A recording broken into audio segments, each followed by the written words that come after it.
And why don't we begin? So, my name is Peggy Sullivan, and I am a busyness addict in recovery. And my passion is helping busy people off of the hamster wheel and giving them tools so they can step into their passion, their purpose, their power, and their productivity.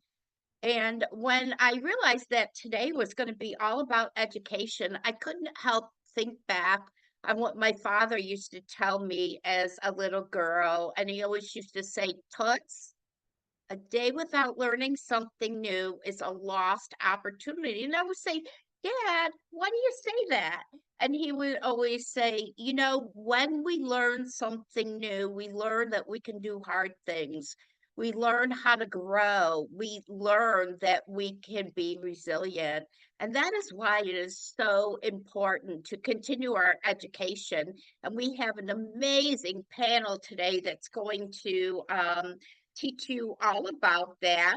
But before we do, I want to get started and introduce our panel. I'd like to start off by introducing Christina. She's the outreach coordinator at University of Buffalo, and she has a tremendous amount of experience in the community, over 20 years. So thank you, Christina.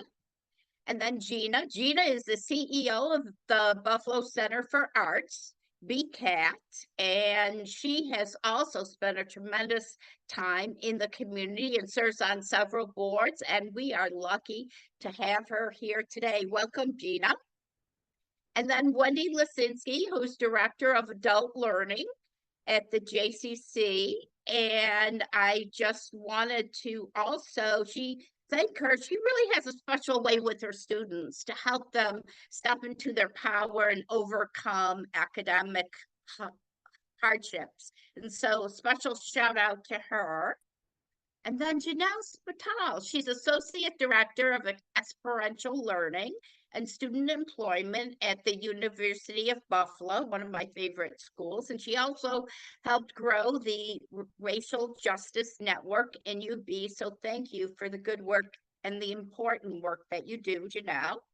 And last but not least, Mara Montante, who's kind of the glue that always holds everything together. She's been along for all of these presentations. So a special thank you to Mara for everything you do. And she's the coordinator at the Western New York Women's Foundation. And I can't say enough about our big shout out and our big thank you to Impresia Bank. I work with Impresia personally, and they are so focused and so committed on helping give women the tools they need to rise and shine. So anybody has any banking needs, they are just one of the perfect organizations to go to that knows how to support women and help drive their passions and their purpose. But before we get beginning, I wanted to have a little bit of dialogue. Whoops, sorry about that. Go back.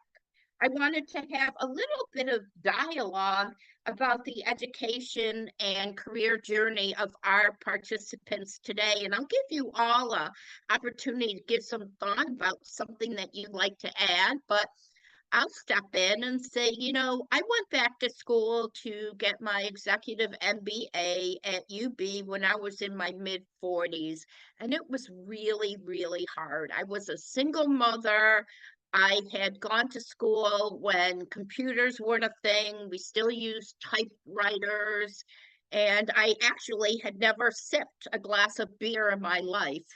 And I learned how to drink beer, how to solve problems using computers. And it just was the foundation for everything that I'm doing. It was such an amazing, enriching experience. So I really encourage each and every one of you. You will make friends for a lifetime, and you will learn things that you can use in your personal and professional life. So that's my little thing, but I'd love to see what anybody else has to offer about their career journeys. Why don't we ask Christina? Do you have anything to Sure. contribute? Oh, there we go. Um, Well, I work in the financial aid office here at the University of Buffalo. As you see, I've been in higher education um, even before UB. I worked at a smaller private school, Villa Maria College, in the admissions office and then financial aid office. But I kind of fell into higher education. I didn't get my bachelor's in any higher education program per se. I actually have a bachelor's degree in biology. And I stuck with it. I went to the John Carroll University in Cleveland, Ohio. And after going to school, I came home and instead of going the pre-med route and the medicine route, I tried to look into other avenues, what else I could do with my biology degree. Thought of teaching, thought of nursing. And after doing some actually volunteer work with the youth ministry at my parish, um, I realized I had a passion and a need and a want to work with students in getting them, um, as far as the admissions, the application process, the college process. So from there, talking with people and just learning a little bit more about higher education, I found myself um, working in admissions, and I'm now, like I said, in financial aid, where I still love to work with families. But on the other side, financing your education and going out into the community and doing presentations in our area high schools as well. Thank you, Christina. You're Janelle, would welcome. you mind sharing a little bit about your journey? So I call this the three-peat. I found myself returned to my alma mater, which is UB, for the third time now. First as an undergraduate student where I studied Romance languages and literatures, thinking I wanted to be a high school Spanish teacher, but finding myself on a different path. So I love how Christina touched on like falling into higher ed a little bit. I think that happens to a lot of us that find ourselves doing this work. Um, I went to Canisius for my graduate studies. I did get my Master of Science in the higher education administration area. And while I have worked at a number of the local institutions like Buffalo State College, returned to UB in the School of Social Work, and now I'm back in the Career Design Center, I took a little tangent and I got some experience out in industry, most recently in the education technology space. And even though I find myself back in higher education, I think that experience of working in a different environment with different types of educational programs allowed me to transition back in with some really cool and innovative ideas that make me good at what I do here. So I love the openness to exploring different areas, trying out different things. It doesn't stop in college. You continue to do that in your professional career, and you can land in some really cool and exciting places. I love that, Janelle. I love the way you're talking about pivoting because that's what we do, isn't it? We pivot all of our roles and responsibilities. Wendy, would you mind sharing a little bit about your career journey, please? Sure. And I'm glad that you are bringing up the conversation about pivoting because I do think that it's important to talk about how it wasn't so easy, right? Because it's not easy for everyone. But my path to higher education leadership, it all began when I honestly was teaching public school for a number of years. I began teaching in public school system where I've always envisioned myself. I knew that's what I wanted to go to college for. My entire life was education focused. It wasn't until I reached a point in my career when I realized that there was only so much I could do inside of a small classroom to impact and change small little hearts and minds, right? And I experienced throughout my years, I experienced a lack of administration support, constant turnover, began to start to see an internal change within myself. And it wasn't until it struck me, it started to affect my family, and my everyday teaching. So without a plan, I left teaching and, I knew that I would ultimately find something where I could make more of an impact, than where I was before. And so I honestly followed the interesting opportunities that came along in order to gain my skill sets, and hopefully move up from where I began. I reached my current position, I can say, without breaking ultimate barriers, unlike my students and their experiences. I took the easy path. I took the back door in. It was available to me, but that's not for everyone. And we are not one-dimensional, especially as women, and the intersections can easily determine our opportunities. So when I think about the legacy that I could leave, it gets me fired up, to be honest, by my desire to be different for our students here at Jamestown Community College. I don't want them to have to look for the easy ways and slipping between the gaps in the fence, or have a ladder down or a scale up those barriers. So I'm hoping that the paths are clear for them, and the choices are unconstrained more so than others can compare. Thank you, Wendy. It sounds as though you were really brave about walking I was. away at a point where you didn't have all the answers. And sometimes we just have to trust it's all going to work out. And Gina, would you mind taking us home and sharing a little bit about yours? So I think I'm very similar and very different than my colleagues on the panel. I'm not in higher ed. I was in higher ed for about 30 seconds across my career and decided that was not the place for me, and have been really in not-for-profit organizations most of my life. Although I did start with a degree in biology from RIT and was on a path to become a veterinarian, unfortunately, the path was not open to me. So I taught 7th and 8th grade for a few years, and then moved in to do cancer research with my biology degree. And then decided, okay, this is not working either, and went back to get my master's in organizational psychology, because I started reading Mintzberg and thought, okay, I need to know how organizations work. And once I got that degree, I became interested in doing research and evaluation in pretty large educational organizations.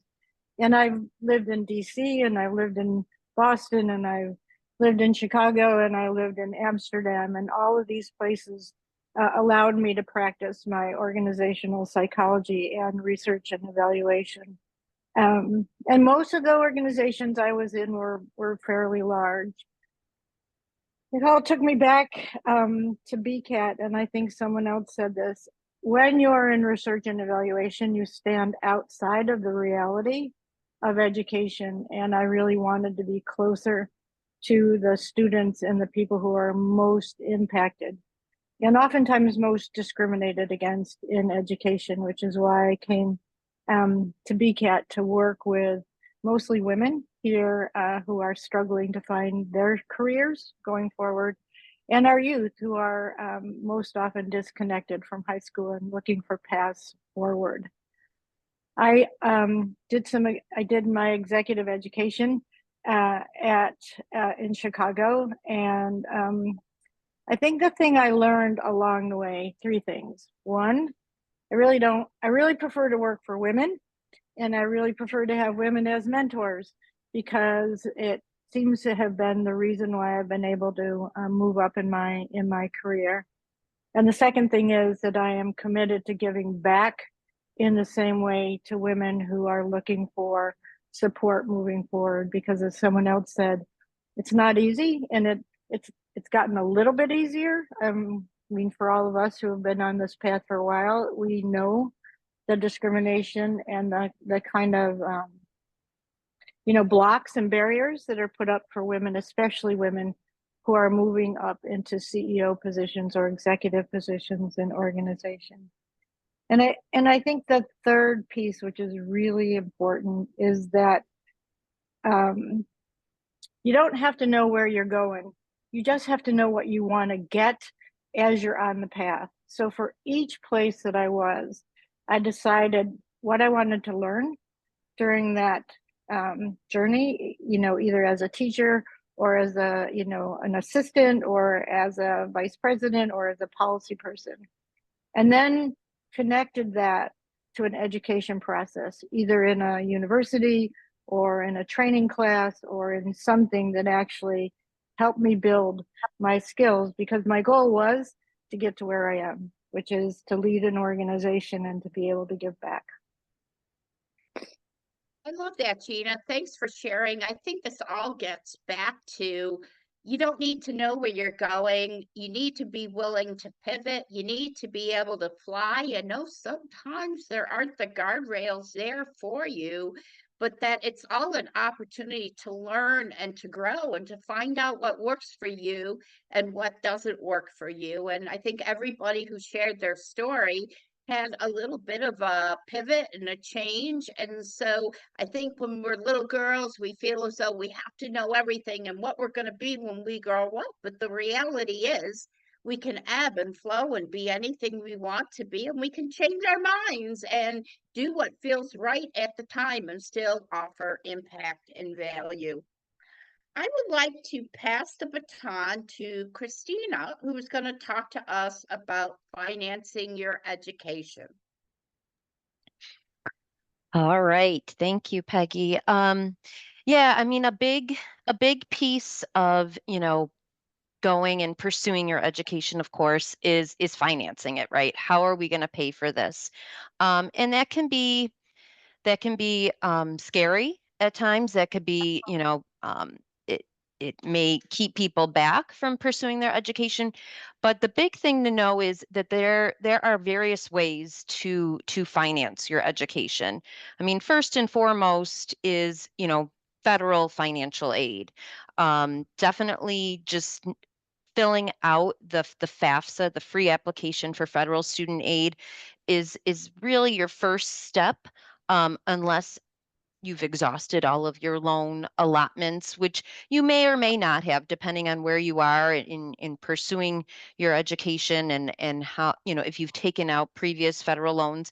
And that's specific for everyone. But the first step really is going and doing that FAFSA, and to know that there are resources out there. So any school that you're applying to, don't ever hesitate to reach out to that financial aid office. So for example, here at the University of Buffalo, our financial aid office will work with prospective students, current students. We have alumni coming back and asking us questions. So don't ever hesitate to ask questions, even if you're not 100% sure on that school.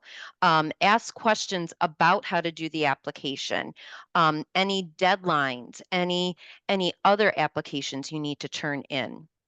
Outside of federal aid, there's New York State aid. So, and that's for students pursuing an undergraduate degree, of course. If you're going for a master's or, a graduate program, unfortunately, the New York State Tuition Assistance Program, the TAP grant, would not be available for you. But if you are pursuing your first bachelor's degree and you're a New York State resident, please check that box and do that application. I know a lot of students are like, no, I know I'm not going to get it.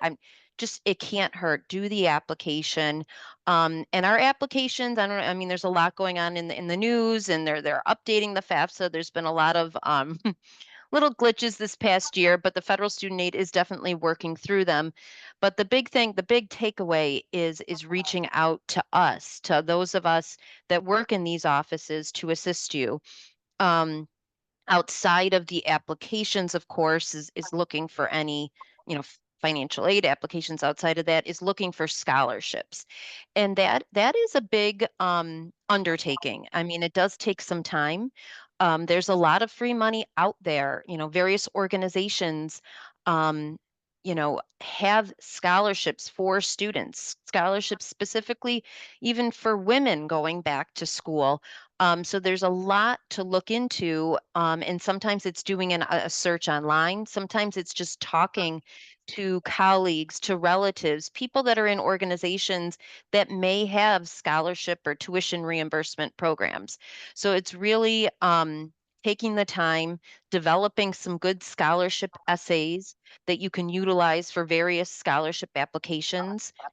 Sometimes, again, it's just working with the financial aid offices to see if they have a specific, excuse me, scholarship portal like we do here at the University of Buffalo, where a lot of our donors and alumni have given funds back to the university.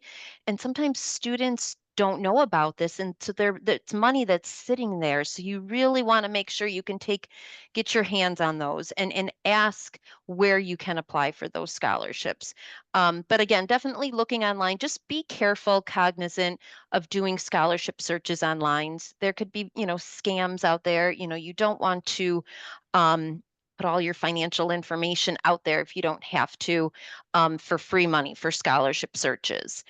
Um, and again, just not being afraid to take out loans. I know loans, it can be a scary term, but the federal loans are there to assist you. There are some very good repayment options, or even in some cases, public loan forgiveness programs that are out there. There's different ones out there that you may or may not, that you could qualify for based off of where you're going to end up working.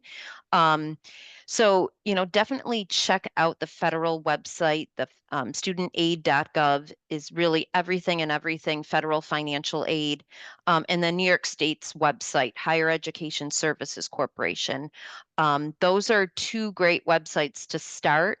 And then, and that's where you can learn a little bit more about federal loans. There's other loans out there as well, graduate plus loans, private loans, of course. But first, start with the federal loans. If you haven't exhausted all of your loan allotments at this point, start with those, and then you can look into other loan options, or even working with the university's student accounts office in setting up maybe a payment plan.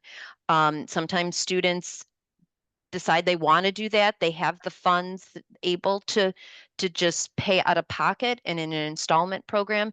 And sometimes that is the way to go as well. So various options out there. I encourage you, to ask those questions when you are looking into where you want to go to school.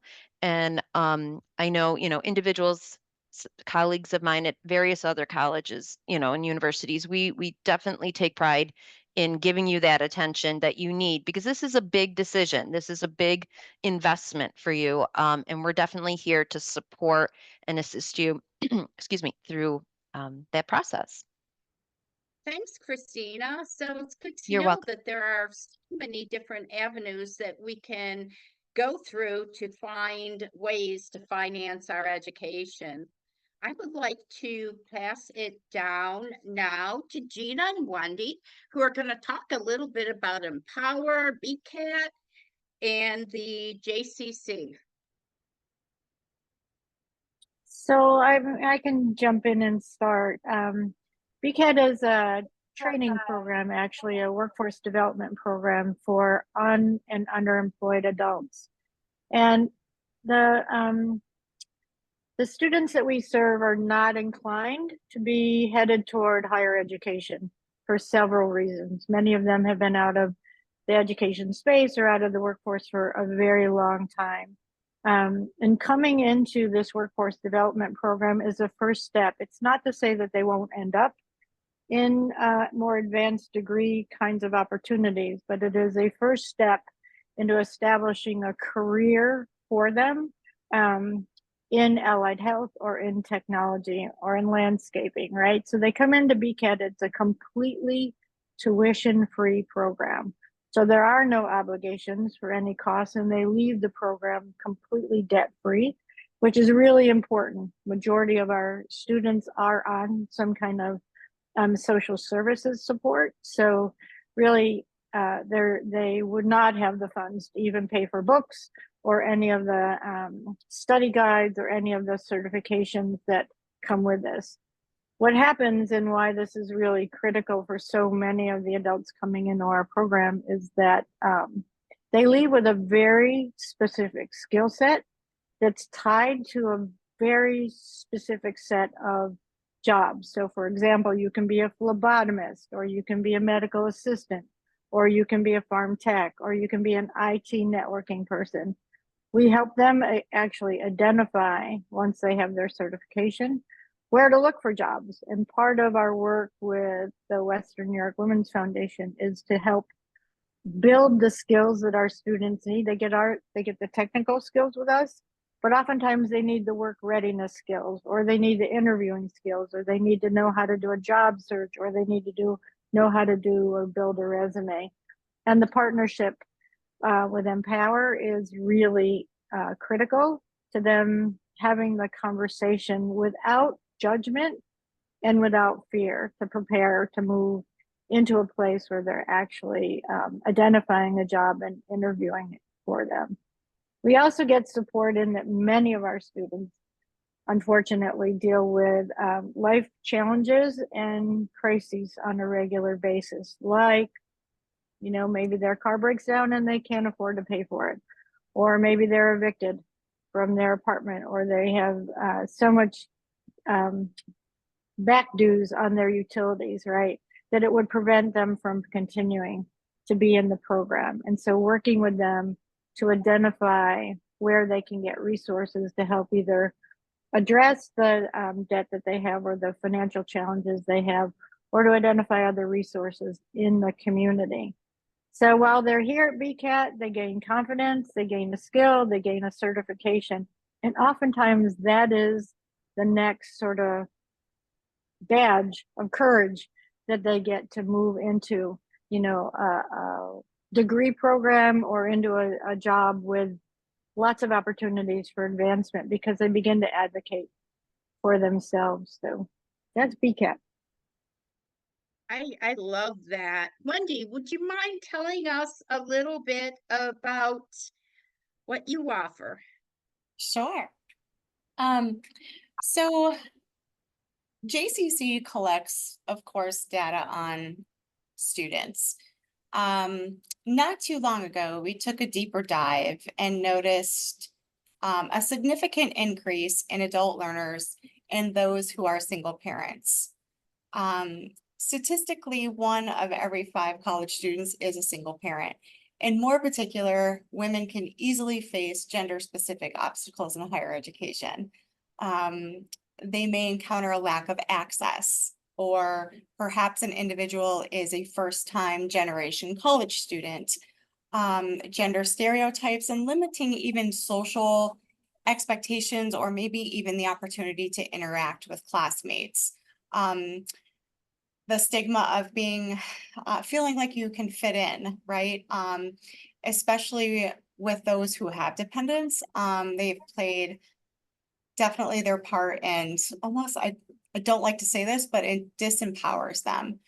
I feel it's extremely important to have the opportunity to do the opposite for those who are interested in higher education.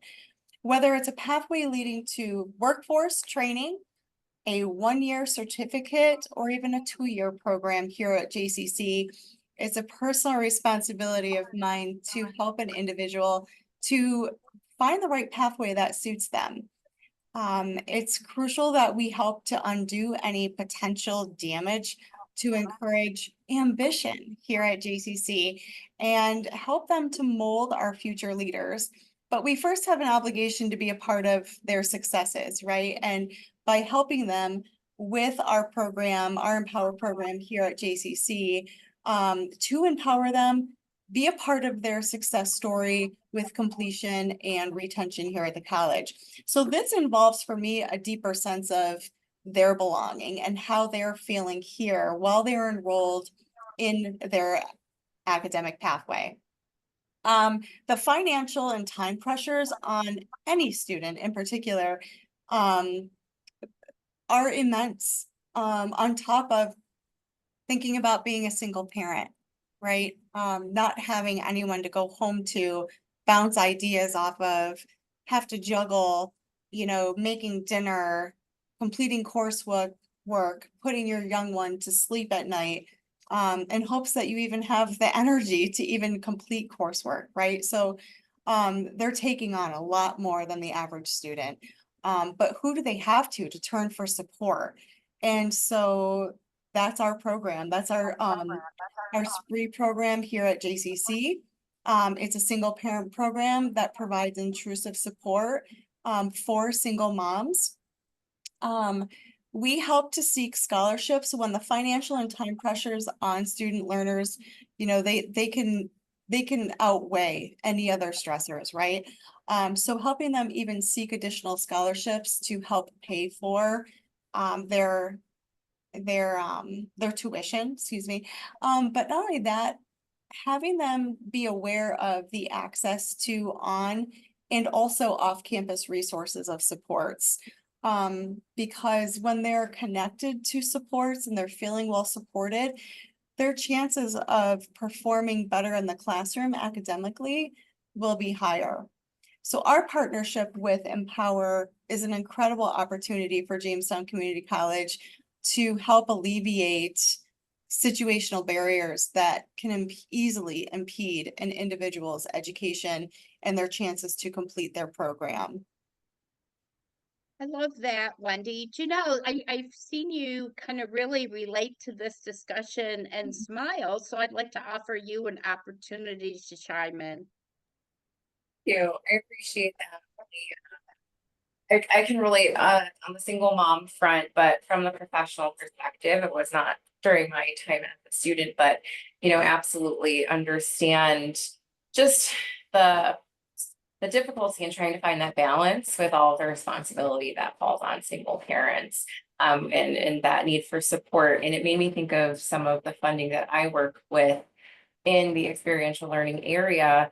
One of the things that I'm working to get off the ground now is an internship emergency fund, but looking at ways that we can help students who might be experiencing difficulties like childcare, or transportation, if that impacts their abilities to participate in experiential learning in the form of internships or research projects, even part-time jobs. So I was very much kind of feeling a sense of, yes, I'm living that in one way, but also how can I help support students with the funding that I've received as well. So I'm glad to hear about these programs. Sharing your personal stories, I mean, we all have different circumstances, and many times it's not easy. And so it's nice to know that other people have paved the path and done it, and we can all do it too. So I am going to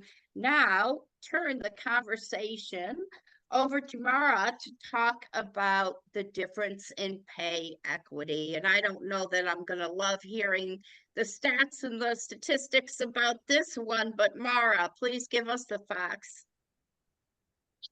Okay, so I just want to take a few minutes to show some of the data we have on education, because the data clearly demonstrates how crucial education is to women's financial stability. So women are increasingly pursuing higher education, and they've made significant progress over, the past 25 years. Women 25 and older in the United States, who held at least a bachelor's degree increased from 18% to 31%. So an enormous amount of progress has been made in terms of women in higher education. In the 8 counties of Western New York, the percentage of women 25 and older who've earned at least a bachelor's degree ranges from 20% in Orleans County to 37% in Erie County. And, I think this discussion and things that we know, education really is key to women's economic security and mobility.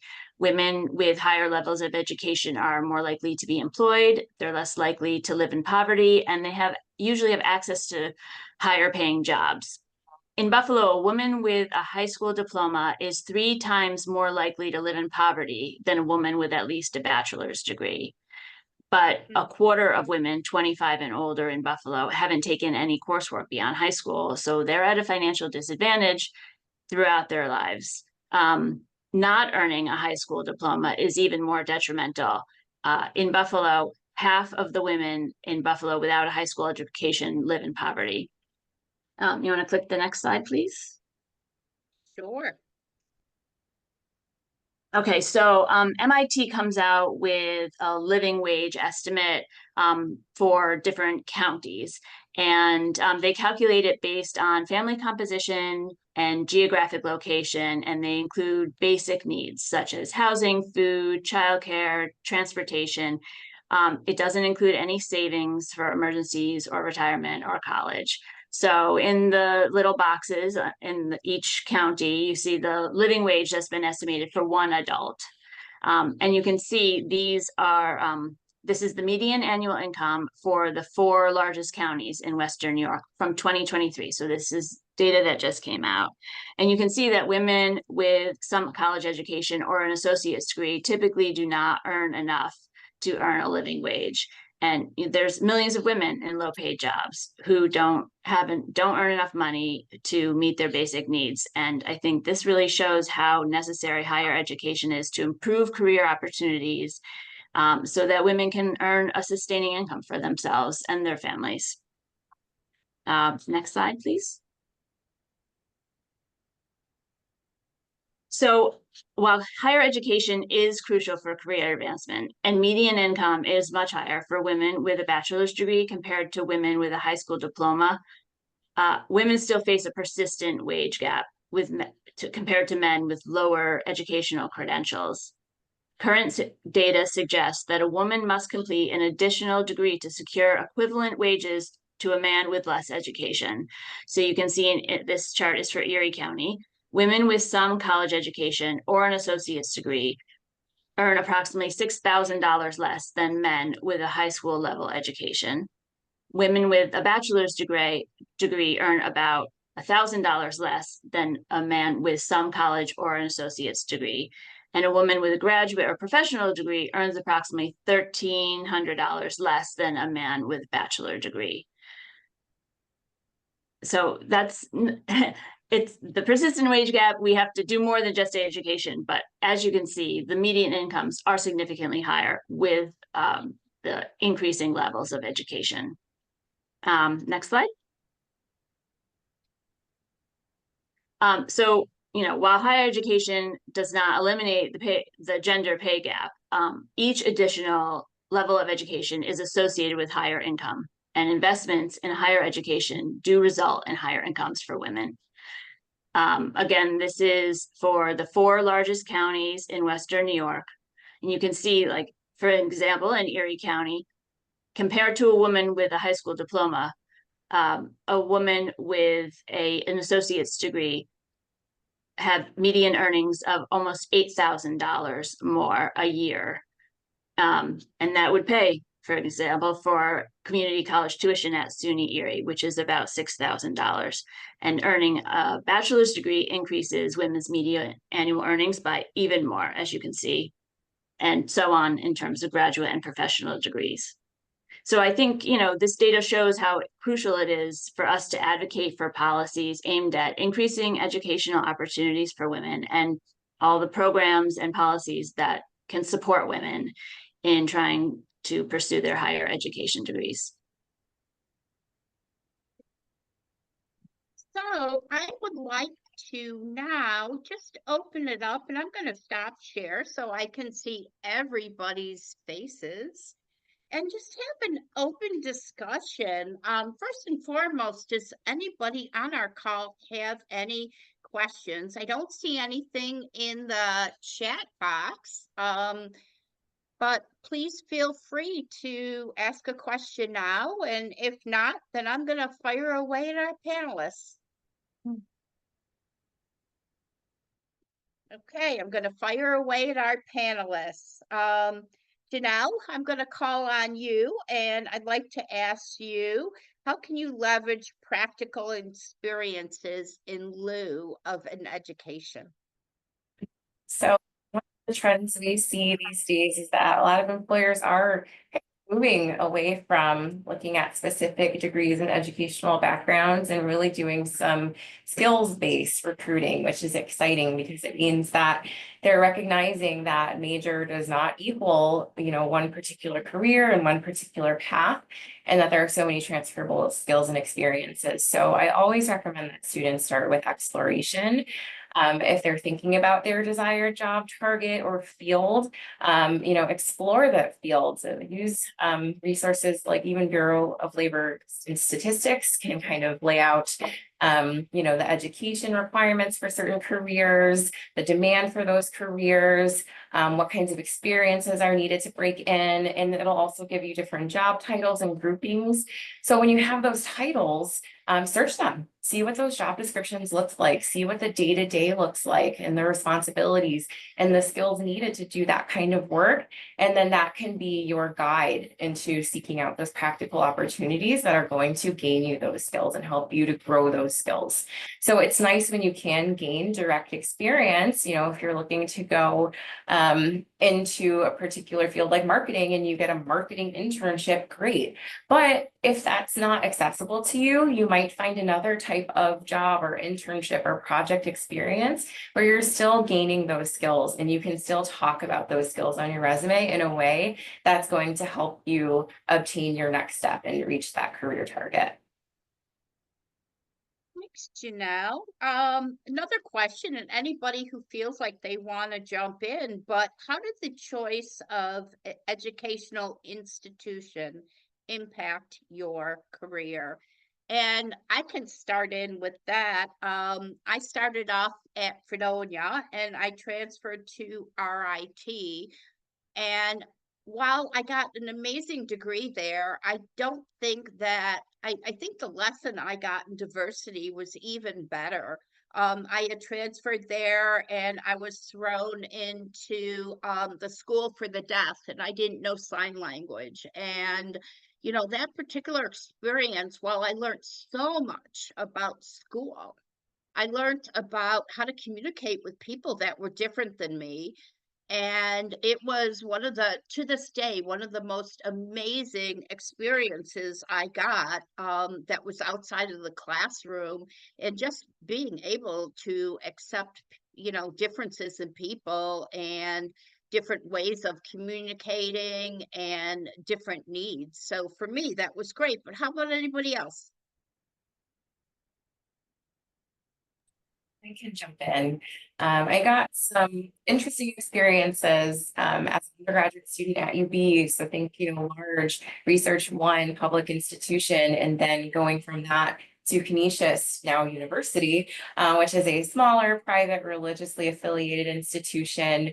So I think sometimes when you are at maybe a smaller school, that sense of community might be a little bit easier to find. It might feel more built into the student experience compared to a larger institution where I think you have to seek it out a little bit more and kind of build your own community and leverage the connections that you do have. But with a larger institution, I think also came a larger variety and breadth of opportunity, especially to try things out right on campus and in the form of different courses, projects, clubs, jobs and internships right on campus as well. So, I think leveraging the connections that you do have, and there's a question in the chat about networking outside of conferences, especially remotely. I think a lot of the times students maybe start out with their academic advisor, and then from there, they can make a lot of referrals as well. So, using your career center, using those clubs and organizations, if you have a campus job, even that, supervisor or people in that space that you work with as well. So I think you just have to be a little bit more thoughtful about what connections you do have. And then, don't be afraid to ask for help and see. I think most people want to support you as a student. They want to help you grow your network, and they understand how challenging that can be. So even just, having kind of your little elevator pitch ready to go where you're able to speak on, who you are, what you're learning, where you see yourself going, or what you would like to explore, is just kind of that first step. And I think that'll open up doors as people, learn about your story and want to help connect you so that you can get to where you want to go.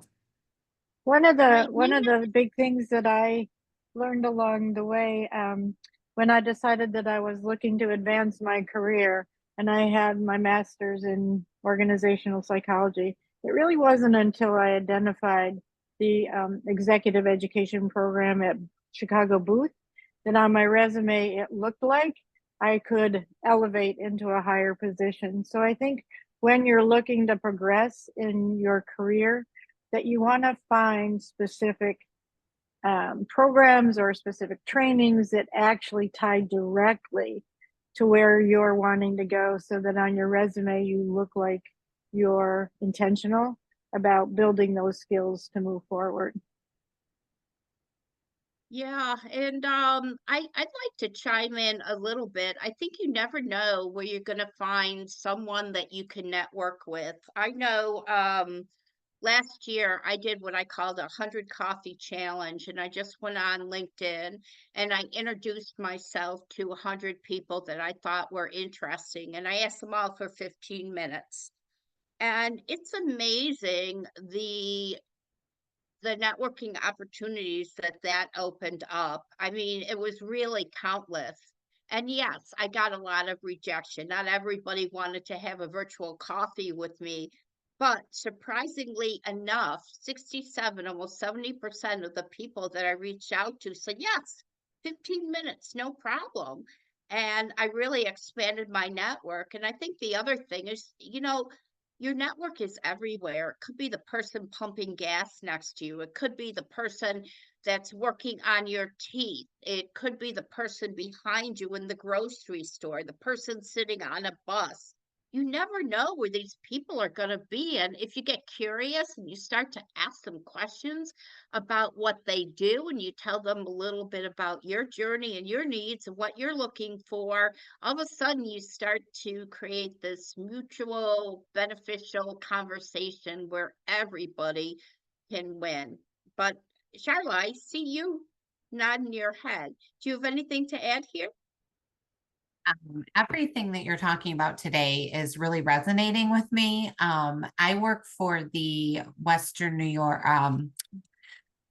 Early Childhood Professional Development Institute out of New York City, but I'm the Western New York Career Advisor for this area. So I work with giving out scholarships and resume writing, interviewing skills, employment network in the Western New York here. But I fell into my job, and just like everybody said, I was in early childhood my whole career.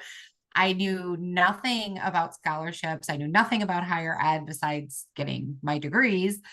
And I kind of fell into this job. And when you're talking about, you never know who you're going to meet, that's why I was nodding my head so much, because I'm a talker. I talk to everybody everywhere I go. I ran into somebody at Letchworth State Park this weekend when we were hiking and struck up a conversation and ended up talking about like what they do for a living and what I do for a living. And they knew somebody that could use my services. So and I knew people that helped me get the position that I'm in now, even though I wasn't 100% qualified for it when I started. I had a lot of experience, but I had never done the job. So just the things you're talking about, just are really resonating with me. So I'm happy to be here today and hear everybody's story. Thank you for that. Miranda, did we answer your question? Yes, perfectly. Thank you so much. I really appreciate all the feedback and comments. Thank you. Yeah, you're quite welcome. Does anybody else have any other questions they'd like to ask?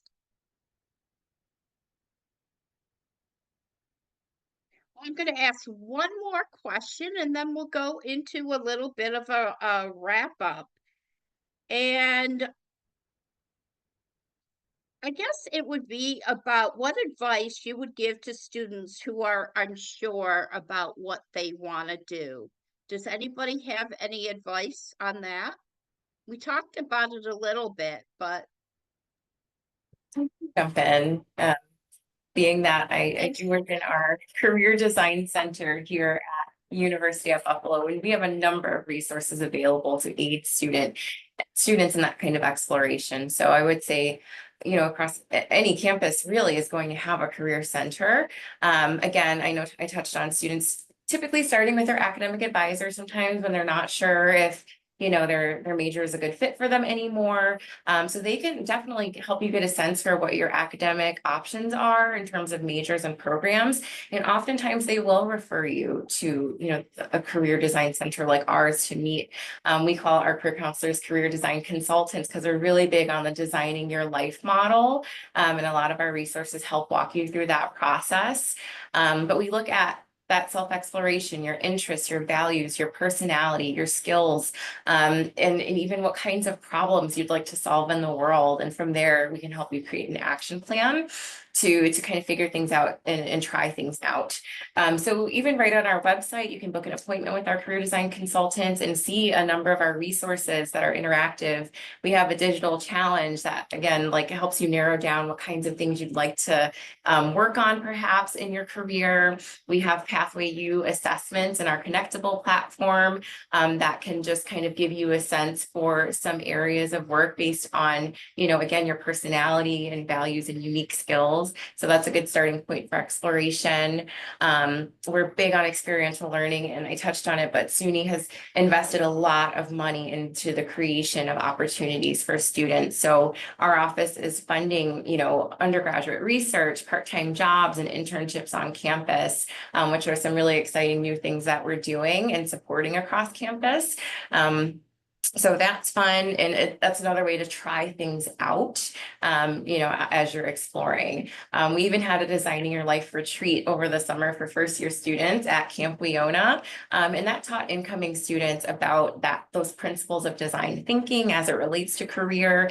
It taught them about important campus resources. Again, they're coming into such a large university. We want to make sure they know what's out there. Sometimes that's a challenge.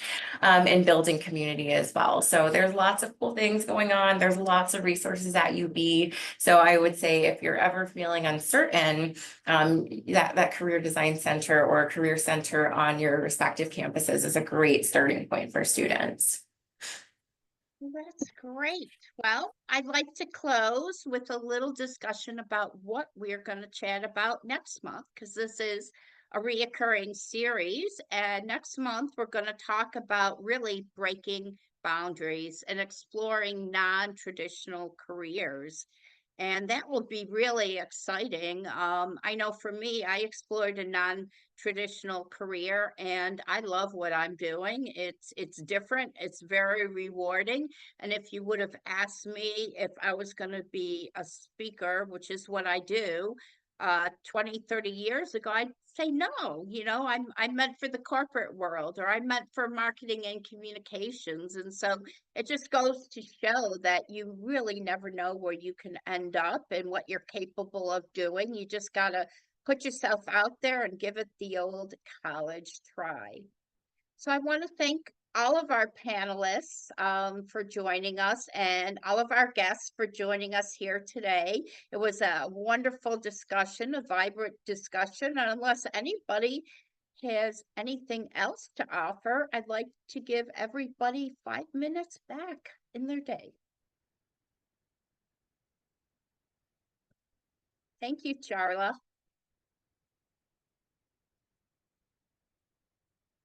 Terrific. Thank you all. Alrighty.